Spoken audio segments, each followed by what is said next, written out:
கூட்டுறவு வங்கிகளில் 75,000 வரை பயிர்க்கடன் தள்ளுபடி என்ற அறிவிப்பு வெளியாகியிருக்கிறது. முதல்வர் விஜய் அறிவித்துள்ளார். அண்மை செய்தியை பார்க்கிறோம். கூட்டுறவு வங்கிகளில் 75,000 வரை பயிர்க்கடன் தள்ளுபடி என்ற முதல்வரின் அறிவிப்பு வெளியாகியிருக்கிறது. ஏற்கனவே 50,000 ரூபாய் வரை பயிர்க்கடன் தள்ளுபடி என்ற அரசின் அறிவிப்பு வெளியாகியிருந்த நிலையில் தற்போது 75,000 ரூபாய் வரை விவசாயிகள் பெற்ற பயிர்க்கடன் தள்ளுபடி என்ற அறிவிப்பை வெளியிட்டுள்ளார் முதல்வர் விஜய்.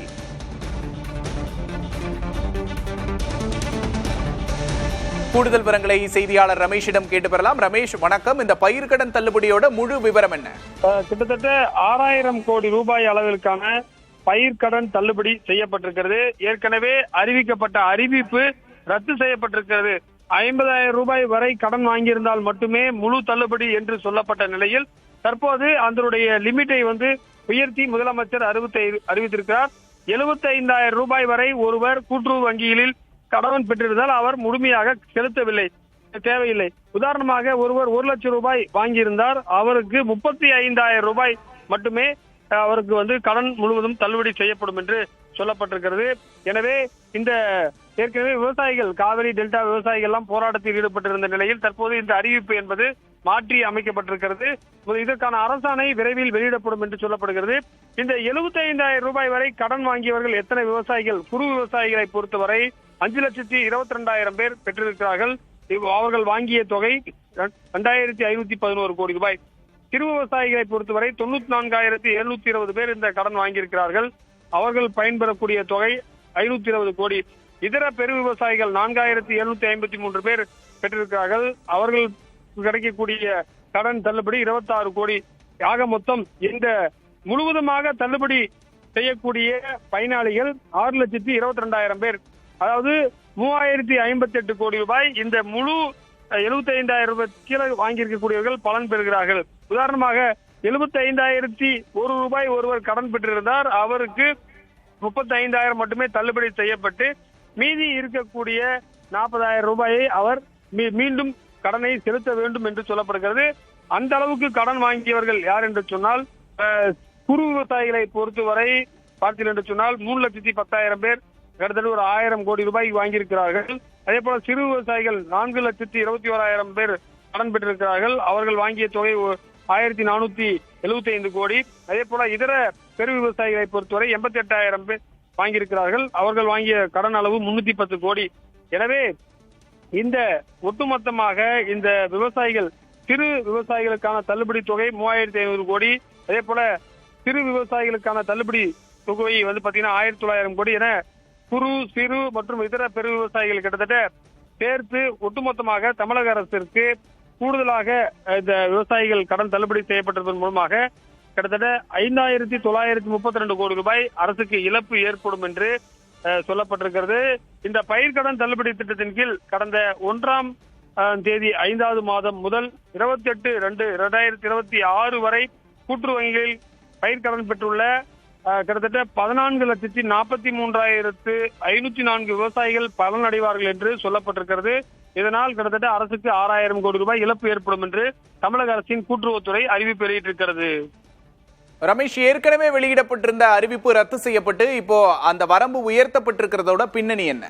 நிச்சயமாக விவசாயிகள் கடுமையாக எதிர்ப்பு தெரிவித்தார்கள். 50,000 ரூபாய் வாங்கியதான் உங்களுக்கு தள்ளுபடி, அதுக்கு மேல வாங்கினா 5,000 ரூபான்னு சொன்னாங்க. அது யாராலும் ஏற்றுக்கொள்ள முடியல. தற்போது அது 35,000 ரூபாயாக உயர்த்திருக்கிறார்கள். குறிப்பாக 75,000க்கு மேல் கடன் வாங்கி இருக்கிறவர்கள் 35,000 ரூபாய் தள்ளுபடி செய்யப்பட்டிருக்கிறது. மீதி அவர்கள் 40,000 ரூபாய் கடன் கட்ட வேண்டி இருக்கும். வட்டி எல்லாம் சேர்த்து கிட்டத்தட்ட அவர்கள் கட்ட வேண்டிய ஒரு சூழல் இருக்கும். அதே போல இந்த கடன் என்பது எப்பன்னு பாத்தீங்கன்னா, பல ஆண்டுகளாக கடன் வைத்திருப்பவர்களுக்கு கிடையாது. உதாரணமாக இப்ப கடந்த 2025 ஆண்டு மே மாசத்துக்கு பிறகு யார் யாரெல்லாம் கடன் வாங்கியிருக்காங்களோ அவங்களுக்கு மட்டும்தான் இது பொருந்தும் அப்படின்றதையும் இதை நம்ம உன்னிப்பாக கவனிக்க வேண்டியதாக இருக்கிறது. அனைத்து விவசாயிகளுக்கும் பொருந்த. உதாரணமாக அவர் 2024 கடன் வாங்கியிருப்பாரு, பல ஆண்டுகளாக கட்டாம இருப்பாரு, ஆனா அவர் திருப்பி செலுத்தணும். ஆனால் கடந்த 2025 வாங்கி ஓராண்டு இந்த குறுகிய கால படன் வச்சிருக்கவர்களுக்கு மட்டுமே இது பொருந்தும் என்ற ஒரு முக்கியமான தளர்வும் கொடுக்கப்பட்டிருக்கிறது. எனவே இந்த விவசாயிகள் மட்டுமே இதில் பலனடைய முடியும் என்றும், இந்த பலனடையக்கூடிய விவசாயிகள் கிட்டத்தட்ட ஒரு 14,43,000 பேர் என்று ஒரு எண்ணிக்கையும் நமக்கு கிடைத்திருக்கின்றது. விக்னேஷ். ரமேஷ், இந்த வரம்புக்குள்ள கடனை முழுமையா திருப்பி செலுத்தினவங்களுக்கு என்ன நிவாரணம், அந்த மாதிரியான அறிவிப்புகள் எதுவும் வெளியாயிருக்கா? நிச்சயமாக கடந்த காலங்களிலே பாத்தீங்கன்னா நகை கடன் தள்ளுபடி செய்யப்படும் என்று திமுக அரசாங்கத்தில் சொன்னார்கள். 5 பவுன் வரை என்று சொல்லப்பட்டது. அதற்கு பிறகு நிறைய அதிலும் சிக்கல்கள் வந்தது. இது வந்து பாத்தீங்கன்னா ஒவ்வொரு தேர்தல் அறிக்கையிலும் இந்த விவசாய கடன் தள்ளுபடியால் அரசுக்கு அதிக அளவிலான இழப்பு ஏற்படுகிறது. நிச்சயமா ரமேஷ், நம்ம தொடர்ந்து பேசலாம். விவசாய சங்க தலைவர் திரு PR பாண்டியன் அவர்கள் நம்மோடு இணைந்திருக்கிறார். வணக்கம் திரு PR பாண்டியன். தற்போது 75,000 ரூபாய் வரை கடன் இருந்தால் 35,000 ரூபாய் கடன் தள்ளுபடி, 75,000க்கு மேல் இருந்தால் 75,000 ரூபாய் இருந்தால் தள்ளுபடி அப்படின்னு அரசு அறிவிச்சிருக்கு. எப்படி பாக்குறீங்க? அரசாங்கம் தேர்தல் வாக்குறுதியில அவர் கொடுத்த அடிப்படையில தான் விவசாயிகள் கடன் தள்ளுபடி கேட்கிறோம். இது மாதிரி மாறி மாறி விவசாயிகளை ஏமாற்றிருக்கிற வரையில கடன் தள்ளுபடி அறிவிப்பது விவசாயிகளுக்கு எந்த வகையிலும் பகைன்னு இருக்காது. இதை உடனடியாக ஒரு மறுபரிசீலனை 75,000 வரையிலும் நாங்க முழு கடனை தள்ளுபடி செய்யறோம், 75,000 35,000 ரூபாய் தள்ளுபடி செய்யறோம் அப்படின்னு இது எந்த அடிப்படையில இந்த கணக்கெடுப்பு நடத்தப்படுதுங்கிறதும் புரியாத புதிரா இருக்கு. இது ஒரு நகைச்சுவையாகவும் இருக்கு. விவசாயிகள் பல்வேறு இன்னல்களுக்கு ஆளாயிருக்காங்க. சென்ற ஆண்டு 631,000 ஏக்கர்ல குறுவையை சாகுபடி பண்ணோம். இந்த வருஷம் குறுவைக்கு தண்ணீர் கிடைக்கல. குறுவையை சாகுபடி பண்ண முடியாம இன்னைக்கு விவசாயிகள் பரிதவிக்கிறாங்க, வருவாயை இழந்திருக்கிறாங்க. ஒரு பண பரிமாற்றம் கூட இல்லாத நிலை ஏற்பட்டிருக்கு. சம்பாவுக்கும் தண்ணி வருமாங்கிற ஏக்கம் இன்னைக்கு வந்திருக்கு. அந்த கொடுமையான நிகழ்வுகளை அனுபவிக்கிற போது இப்படி கடனை தள்ளுபடி பண்றேன்னு சொல்லி விவசாயிகளுக்கு ஒரு வாக்குறுதி கட்சிக்கு வந்த பிறகு கடனை தள்ளுபடி செய்ய முடியாத வகையில இது விவசாயிகளை ஏமாற்றுவதற்கு என்னென்ன வகைப்பாட்டுல இந்த அறிவிப்பை வெளியிடலாங்கிற முறையில போறது வந்து எந்த வகையிலும் விவசாயிகள் பயனளிக்காது.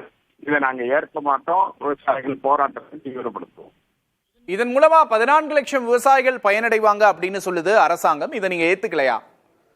விவசாயிகள் எப்படி பயன்பெற முடியும்? விவசாயிகளுக்கு கடனை நான் முழுமையா தள்ளுபடி பண்றேன்னு சொன்னா மட்டும்தானே விவசாயிகள் பயனடைய முடியும். ஒரு 1.5 லட்சம் ரூபாய் அளவுக்கு கடன் கொடுத்துருக்குறாங்க. அந்த கொடுக்கப்பட்டிருக்கிற கடனை முழுமையா தள்ளுபடி செய்யணும். செய்யாம நீங்க 75,000 தள்ளுபடி செய்யறேன், 75,000 மேல 30,000 ரூபாய் நாங்க தள்ளுபடி செய்யறோம், இதெல்லாம் வந்து எந்த வகையிலையும் விவசாயிகளுக்கு பயன் கிடைக்காது. இது விவசாயிகளை ஏமாற்றுகிற ஒரு நடவடிக்கை தானே தவிர உற்பத்திக்கு அரசாங்கம் பொறுப்பே இருக்கணும். இப்ப எந்த வருஷமா இருந்தாலும் விவசாயிகள் அரசாங்கம் தண்ணியை கொடுக்குது, சாகுபடி செய்கிறோம். இயற்கை இடர்பாடுனால விவசாயிகள் வருவாய் இழக்கிறாங்க, பாதிக்கப்படுறாங்க. பாதிக்கப்படுற போது விவசாயிகள் பொறுப்பே இருக்கணும், அரசாங்கம் பொறுப்பே இருக்கணும். அந்த வகையில தான் நாங்க இந்த எதிர்பார்ப்புல இருக்கோமே தவிர நாங்க இந்த அரசாங்கத்தை இலவசத்தை வாங்கி நாங்க எங்களுடைய சொந்த பயன்பாட்டுக்கு பயன்படுத்துறது போல அரசாங்கம் நினைக்குது. நாங்க வந்து ஒரு வருஷம் நாங்க வயல்ல இறங்கலன்னா மறு வருஷம் அரிசிக்கு திண்டாட்டம் வந்துடும், உணவு பற்றாக்குறை ஏற்பட்டு போயிடும். இதையெல்லாம் அரசாங்கம் கணக்கில் கொண்டுதான் உணவு உற்பத்திக்கு அரசாங்கம் பொறுப்பேற்கணும். உணவு மக்களுக்கு வழங்க வேண்டிய பொறுப்பு சட்டப்படி அரசாங்கத்துக்கு இருக்கு. அப்ப அந்த அரசாங்கத்துக்கு சட்டப்படி உணவு கொடுக்கணுங்கிற போது உணவை உற்பத்தி பண்ற முறையும் அரசாங்கம் தானே ஏற்றுக்கொள்ளணும்னு நாங்க வந்து வலியுறுத்திட்டு இருக்கோம். இந்த சூழ்நிலையில விவசாயிகளை பழிவாங்குறத இப்படி ஏமாத்துக்கிறது போல நகைச்சுவையா ஒவ்வொரு முறையும் ஒவ்வொரு அறிவிப்பை வெளியிட்டு ஏமாத்துறது எந்த வகையிலையும் ஏற்றுக்கொள்ள முடியாது. மாற்றி மாற்றி அறிவிப்புகள் வெளியிடப்படுது அப்படின்னு சொல்றீங்க. இந்த கடன் விவகாரத்துல என்ன நடவடிக்கையை அரசாங்கம் சரியான முறையில எடுக்கணும் அப்படிங்கிறது உங்களோட வலியுறுத்தல்? என்னோட வலியுறுத்தல அவர் சொன்ன தேர்தல் அறிவிப்பு, தேர்தலில் அவர் வாக்குறுதி கொடுத்திருக்காரு. சிறு குறு விவசாயிகளுக்கு 100% கடன் தள்ளுபடி செய்யப்படும், பெரு விவசாயிகளுக்கு 50% கடன் தள்ளுபடி செய்யப்படும் ஏன்னா அவ்வளவுதான் பேச்சிருக்கிறாரு. நான் விவசாயிகளை ஏமாற்ற மாட்டேன்னு அந்த தேர்தல் பரப்புரையில பல இடங்கள்ல அவர் சுட்டி காட்டியிருக்காரு. நான் சொன்ன வாக்குறுதியை நிறைவேற்றணும்னு சொல்லியிருக்காரு. சொல்லிட்டு இப்படி விவசாயிகள் வயிற்றில் அடிக்கிறது தான் மிகப்பெரிய வேதனையா இருக்கு. இதை கேட்பதற்கே வெட்கமா இருக்கு. வெட்கி தலைக்குடிய வேண்டிய கேவலமான நிலைக்கு விவசாயிகள் ஆளாயிருக்காங்களேங்கிற ஒரு பக்கம் வேதனையும் இருக்கு.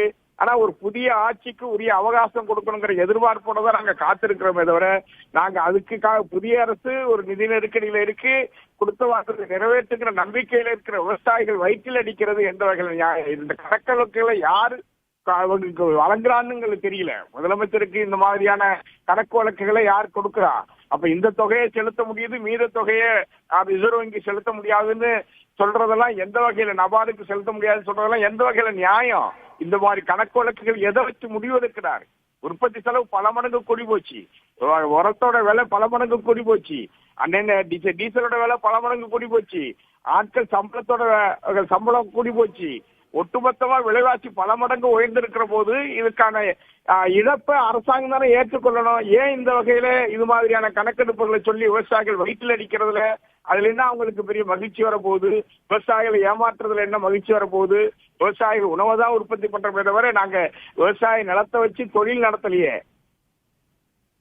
இந்த மாதிரியான கணக்கெடுப்புகள் எங்க இருந்து வருது அப்படிங்கிற கேள்வியை எழுப்புறீங்க. நன்றி திரு PR பாண்டியன்.